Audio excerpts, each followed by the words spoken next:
Fala galera, tudo bom? Aqui quem tá falando é o Coreia e no vídeo de hoje vamos falar sobre os cartéis, como eles são criados e como eles são destruídos. Se você não é inscrito no canal, se inscreva e ative o sininho para receber uma notificação quando for lançado um vídeo novo. Vamos lá para o conteúdo. Após vários vídeos sobre economia básica, já sabemos que a concorrência é a chave para o funcionamento do livre mercado, pois a presença de vários produtores incentiva a produção de bens, fazendo com que os preços fiquem baixos devido à competição para atrair mais clientes. Quando temos o monopólio de um produto ou setor, o fornecedor pode optar por restringir a produção, cobrando preços mais altos pelo produto, já que não haverá ninguém para competir contra ele. Entre a concorrência e o monopólio, temos o que chamamos de oligopólio, onde alguns poucos fornecedores dominam o mercado de um produto. Obviamente, seria interessante a concorrência entre eles, porém, existe uma alternativa muito interessante para os fornecedores aumentarem seus lucros, que é a cooperação entre eles para que um não concorra com o outro, agindo em grupo para ditar os termos do mercado para benefício próprio. Os economistas chamam a cooperação entre empresas de maneira nociva para o cliente de conluios.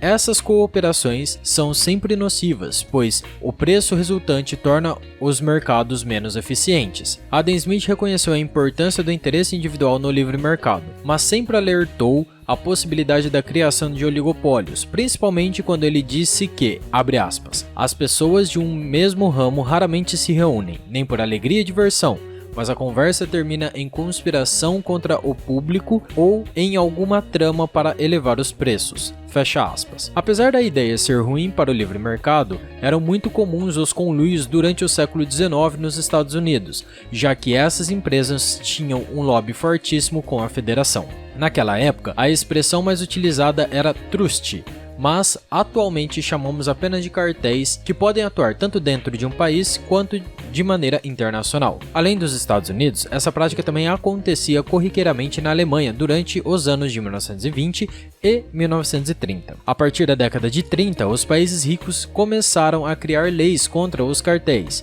mas mesmo assim, ainda hoje, existem alguns conluios que tentam sobreviver mesmo com uma economia globalizada e semi-livre. Um exemplo da atualidade que podemos citar sobre conluios foi quando a Unilever e a Procter & Gamble se uniram para fixar o preço de um sabão em pó na Europa em 2011. Porém, temos outros exemplos que são permitidos pelos governos, como a Air Transport Association, conhecida como IATA, que fixa as passagens dos voos, e a Organização dos Países Exportadores de Petróleo, a OPEP, que é um cartel formado em 1960 pelos países produtores de petróleo. Apesar dos incentivos para a criação dos cartéis, manter um conluio é muito difícil, pois ele se mantém devido à confiança que os membros possuem uns com os outros de que os preços e cotas de produção serão respeitados.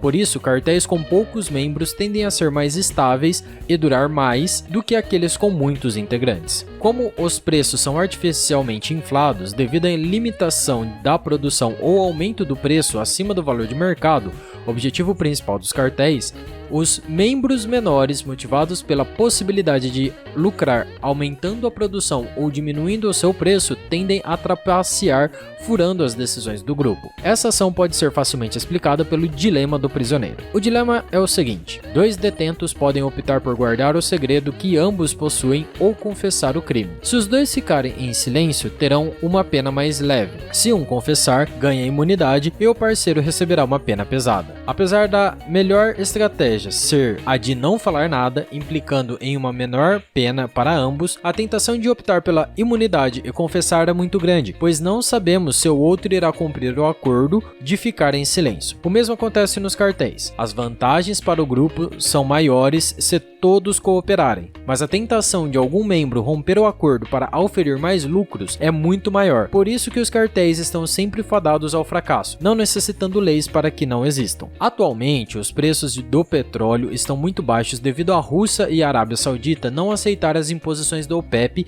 e começaram a produzir petróleo em massa. O resultado foi uma diminuição drástica no preço do petróleo, a ponto do mercado futuro desse ativo ficar negativo pela primeira vez em toda a história. Normalmente, os cartéis tendem a ter um membro com maior força que obriga os produtores menores a não descumprirem os acordos, criando sanções caso o façam. No caso da OPEP, por exemplo, se a Angola começar a produzir petróleo mais do que o acordado, a Arábia Saudita, que é o membro mais forte do cartel, pode tomar uma atitude a fim de punir a Angola, produzindo mais devido ao custo de produção ser bem mais baixo do que seu membro menor, fazendo com que o preço caia a níveis que a Angola não consiga concorrer, levando-a à falência ou reduzindo drasticamente os lucros do país. Porém, a tentação de trapacear e a vontade de descumprir os acordos para aumentar os lucros acaba levando à dissociação dos cartéis. Devido a essa dificuldade, a quantidade de cartéis no mundo real é bem menor do que a quantidade que Adam Smith esperava encontrar. Em 1960, George Stigler, economista americano, disse que a desconfiança natural do ser humano em relação aos seus concorrentes fazia com que os cartéis fossem menos prováveis à medida que novas empresas entrem no mercado. Por isso, mesmo os setores com poucos produtores, como é o caso dos consoles de videogame, a preferência é pela concorrência e não pela cooperação. Apesar disso, os poucos cartéis que existem no mercado são suficientes para que os governos sintam a necessidade de intervir, o que é um pouco contraditório, haja visto que os cartéis mais danosos aos consumidores são aqueles que possuem representação governamental, como a OPEP.